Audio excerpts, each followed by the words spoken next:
Malam ini saya akan membawakan sebuah riddle.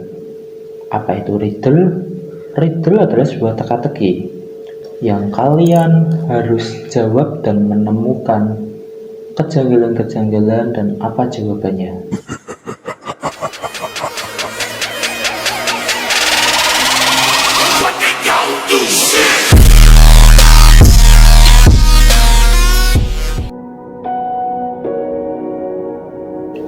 Hai semuanya, kembali lagi bersama saya Narasi. Malam ini saya akan membawakan sebuah riddle. Apa itu riddle? Riddle adalah sebuah teka-teki yang kalian harus jawab dan menemukan kejanggalan-kejanggalan dan apa jawabannya. Nah, kita mulai saja untuk riddle yang pertama. Kerugian di pabrik kayu. Seorang bos pabrik kayu geram melihat kerugian terus-menerus yang dialami oleh perusahaannya. Ia kemudian memanggil Witka untuk mengaudit seluruh karyawannya, termasuk staf keuangan, manajemen, hingga jajaran direksi. Semua akan diproses ke pengadilan jika terbukti terlibat dalam kecurangan. Tibalah saatnya Witka memeriksa seluruh karyawan. Setiap sore, ketika para karyawan itu pulang dari pabrik, Witka memeriksa gerobak yang didorong oleh setiap karyawan. Tetapi Witka tidak menemukan apapun. Karena faktanya, apa yang mereka bawa, gerobaknya selalu kosong. Dari kejadian di atas, Witka akhirnya dipecat dari tugasnya karena gagal mengungkap penyebab kerugian yang diderita oleh perusahaan tersebut. Namun, ketika semuanya nampak sudah terlambat, Witka menyadari sesuatu. Dengan wajah meringis, jijik dan takjub, ia berkata, "Sialan, harusnya aku sadar sebelumnya." Apa yang harusnya disadari oleh Witka? Silahkan jawab. Menurut kalian, di mana kesalahan Witka sehingga Witka harus dipecat dari pekerjaannya, dan apa yang membuat Witka gagal menjalankan tugasnya? Pertanyaan kedua, jejak kaki. Ada sebuah rumah yang terkenal berhantu di kotaku. Aku yang baru saja datang ke kota ini berniat mengunjunginya malam ini, hanya untuk membuktikan apakah tempat ini benar-benar berhantu atau tidak. Singkatnya, ketika sampai di pintu masuk, aku yakin memang inilah tempatnya.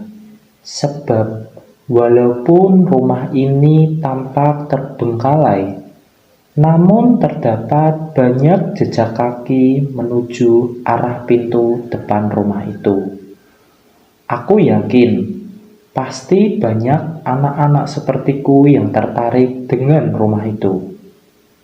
Namun, aku segera berbalik dan pulang. Aku yakin jika tempat itu benar-benar berhantu. Pertanyaannya, Apa yang membuat anak ini atau si aku yakin jika tempat itu benar-benar berhantu? Padahal ia hanya sampai di depan pintu rumah tersebut, dan si aku ini melihat beberapa jejak kaki yang mengarah masuk. Namun seketika si aku ini berbalik badan dan segera pulang. Silahkan kalian jawab. Yang ketiga, tolong. Aku menemukan sebuah gulungan kertas yang berada di dalam botol di pinggir pantai kemarin. Aku membukanya hari ini, dan ternyata itu adalah sebuah kertas permintaan tolongku bulan lalu. So, apa kejanggalan dari cerita ini? Silakan kalian jawab di kolom komentar ya. Yang keempat, suami kejam. Seorang suami membunuh istrinya di dalam mobil dan tidak ada satupun orang yang mengetahuinya. Kemudian jasad sang istri dikeluarkan dengan sangat hati-hati sehingga tak ada sidik jari dan bukti apapun yang menempel di badan istrinya.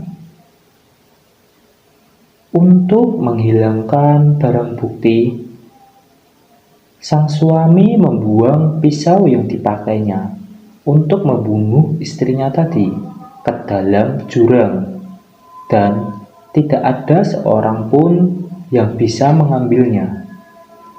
Sang suami pun pergi meninggalkan jasad istrinya, kemudian pulang ke rumah. 2 jam kemudian, sang suami mendapatkan sebuah telepon dari kepolisian yang memberitahukan bahwa istrinya terbunuh dan tidak diketahui siapa pelakunya. Sang suami pun langsung berangkat menuju TKP. Sampai di TKP, bukan diberi sebuah penjelasan, malah sang suami langsung ditangkap oleh polisi. Pertanyaannya, bagaimana polisi tahu jika pelakunya adalah suaminya sendiri? Coba kalian jawab. Nah, untuk jawaban-jawaban dari riddle di atas akan kami berikan jawabannya pada video besok atau video selanjutnya.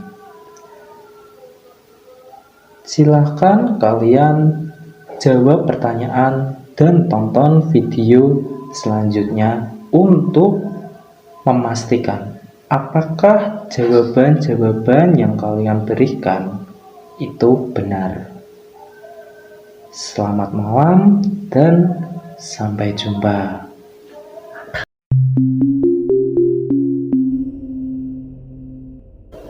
Ini kisah yang terjadi di desaku. Kisah ini sebenarnya terjadi sebelum aku lahir. Kalau tidak salah, tragedi ini terjadi di tahun 1995. Aku tahu kisah ini dari cerita ibuku. Sebelum mulai, terlebih dahulu aku akan menjelaskan apa itu Bada-Buah. Bada-Buah dalam bahasa Minang artinya adalah pertunjukan uji coba kekebalan tubuh. Tentu saja, orang yang mengikutinya memiliki semacam ilmu kebal. Kita sebut saja namanya Karto. Dia adalah seorang pemuda yang baik, cukup pandai bergaul, dan sopan. Karto adalah seorang anak yatim. Dia hanya tinggal bersama ibunya di rumahnya yang sederhana. Suatu hari, desanya mengadakan sebuah pertunjukan pada buah. Karto sungguh sangat antusias sekali mendengar hal itu. Karena Karto memiliki ilmu kebal yang ia pelajari sudah cukup lumayan lama. Sebenarnya ini bukanlah kali pertama Karto mengikuti acara itu. Tetapi entah kenapa kali ini sungguh berbeda. Karto merasa sangat bersemangat sekali. Singkat cerita, tibalah hari di mana pada buah dimulai. Karto mulai mempersiapkan dirinya. Dia mengambil golok andalannya, mengeluarkan golok tersebut dari sarungnya, dan mulai mengasahnya sampai mata golok itu berkilau. Membayangkannya saja aku sudah merinding. Betapa tajamnya golok itu. Setelah mempersiapkan semuanya, Karto mulai meminta izin kepada ibunya. Begitulah Karto. Apapun yang akan dilakukannya, dia terlebih dulu minta izin kepada ibunya. Tapi sayang kali ini ibunya tidak memberinya izin. Golok yang sudah dipersiapkannya pun ikut serta disita oleh ibunya. Karto sangat kecewa mendengar hal itu. Dengan perasaan sedih bercampur kesal, ia berlalu meninggalkan ibunya. Karto sangat ingin sekali mengikuti pertunjukan itu. Dan entah setan apa yang merasukinya kala itu. Dia nekat mencuri golok pamannya sendiri yang kebetulan juga akan mengikuti pertunjukan tersebut. Setelah memegang golok milik pamannya itu, Karto mulai mengasah golok tersebut. Tentu saja tanpa sepengetahuan dari ibunya. Hari yang ditunggu-tunggu pun telah tiba. Karto berpamitan pada ibunya. Dia berbohong kepada ibunya dan berkata jika ia hanya mau menonton pertunjukannya. Sekali lagi ibunya memperingati dan melarang keras Karto untuk ikut dalam pertunjukan. Karto pun mengangguk dan langsung bergegas pergi meninggalkan rumah. Karto tersenyum. Hari itu, dia berhasil mengelabui ibunya. Hingga sampailah Karto di sebuah lapangan yang sudah ramai sesak dipenuhi hampir oleh semua penduduk desa. Pertunjukan itu baru akan dimulai sesudah maghrib. Karto mulai bergabung dengan peserta yang lainnya. Para peserta yang mengikuti pertunjukan tersebut mulai mengeluarkan goloknya masing-masing. Acara pun dimulai. Peserta pertama dan kedua telah selesai melakukan aksinya. Terdengar riuh sorakan para penonton. Hingga tiba giliran Karto dan seorang peserta lainnya. Saat itulah Karto maju. Karto berjalan maju dengan penuh rasa percaya diri. Ketika itu, dia tidak sadar akan adanya hal buruk yang menimpanya hari itu. Karto mengeluarkan goloknya. Dia tak menyadari jika ada seseorang yang tidak sabar menunggu hal buruk itu terjadi. Perlahan Karto mengangkat goloknya tinggi-tinggi. Sesaat sebelum akhirnya menancapkan golok tersebut pada pahannya. Seret! Tangannya begitu lincah memainkan golok itu ke kiri dan ke kanan. Hingga tanpa sengaja, pahanya terkena sabetan goloknya dan sobek. Darah segar mulai mengalir. Nampak daging pahanya yang mengucur keluar. Karto terlihat gemetar menahan sakit yang teramat sangat. Semua orang yang hadir menjerit histeris menyaksikan hal itu. Perlahan Karto tumbang dan tak sadarkan diri. Salah satu warga bergegas memberitahu Ibu Karto. Tidak ada satu orang pun yang berani mendekati Karto saat itu. Ibunya yang mendengar hal itu sontak menjerit kemudian berlari menuju lapangan. Beliau yang saat itu masih pakai mukena langsung menubruk Karto. Satu persatu warga mulai berani mendekat dan mengangkat tubuh Karto. Karto segera dibawa pulang dan warga membawa mantri untuk mengobati luka Karto. Karto meninggal setelah dirawat selama 3 hari. Dia kehilangan banyak darah, juga lukanya yang sudah membusuk. Semua warga desa turut prihatin atas meninggalnya Karto. Mereka beramai-ramai mendatangi rumah Karto guna untuk mengucapkan bela sungkawa. Perihal peristiwa yang dialami Karto, warga merasa heran. Bagaimana tidak, Karto dikenal warga memiliki ilmu kebal. Bahkan, dia juga sering mengikuti pertunjukan itu.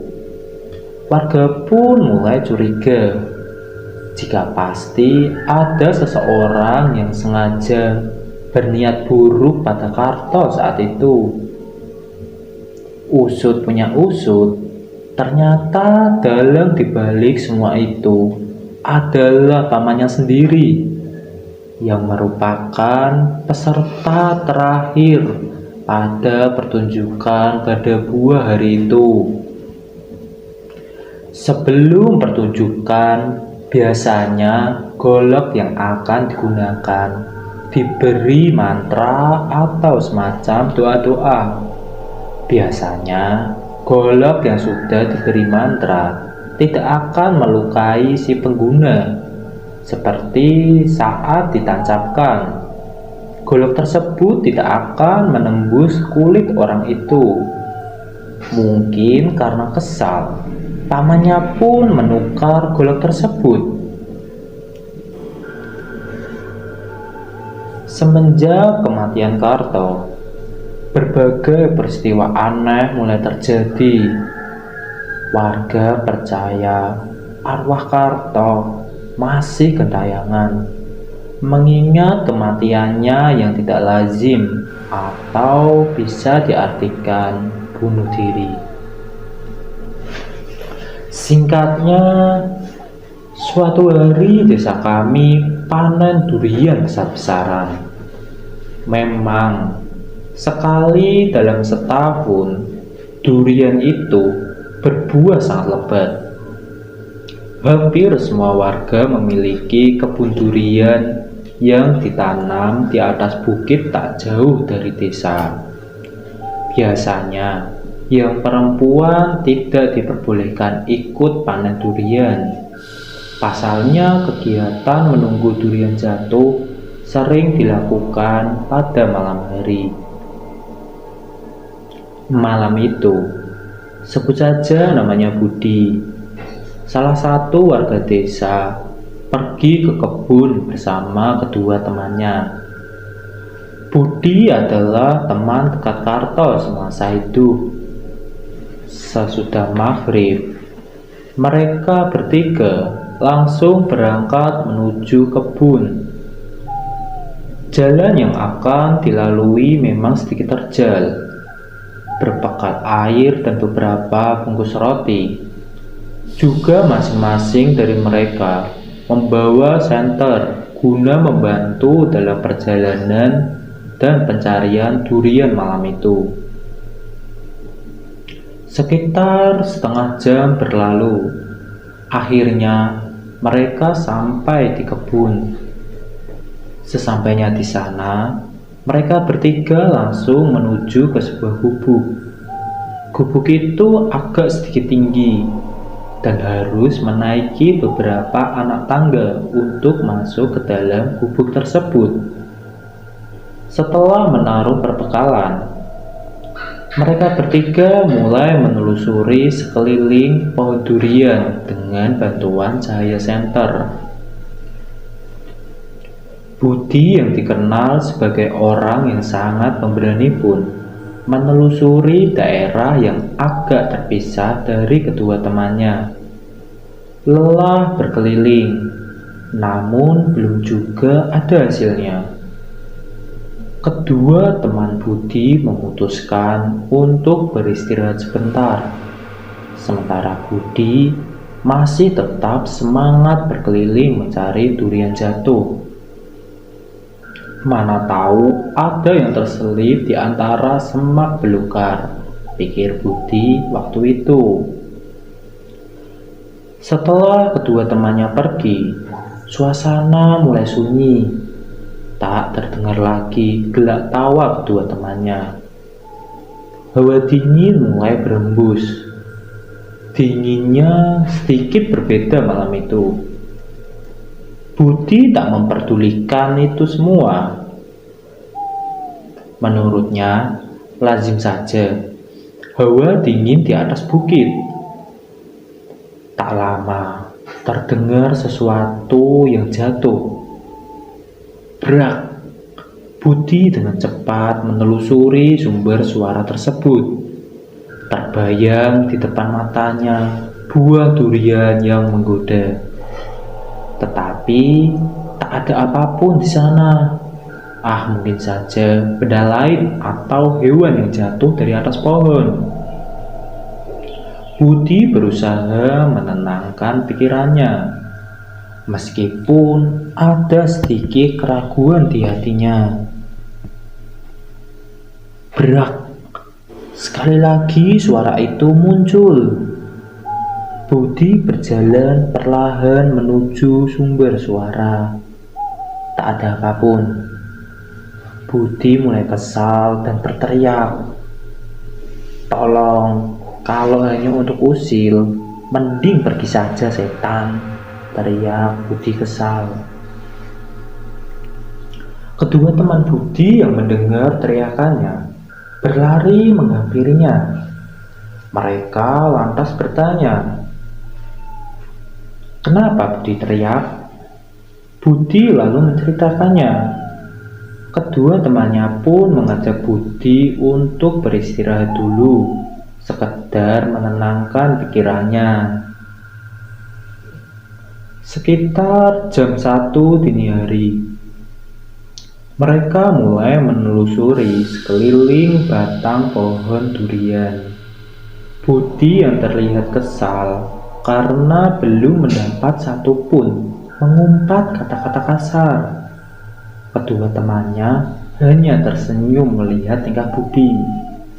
Memang biasanya jam segitu mereka sudah dapat banyak durian. Tetapi entah kenapa malam itu satupun tak ada durian yang mereka dapatkan. Berak! Terdengar sesuatu yang jatuh. Tapi kali ini diiringi suara jeritan. Budi dan temannya saling pandang satu sama lain. Suara itu berasal dari balik batang pohon durian. Budi perlahan mendekat, lalu mengintip. Astagfirullah, ternyata dia sama-sama mengintip dengan sosok itu, seperti main petak umpet saja. Budi kaget. Sosok itu pun juga kaget. "Hah, Karto!" Budi berteriak. Sementara kedua temannya sudah melarikan diri. Budi gemetar melihat Karto.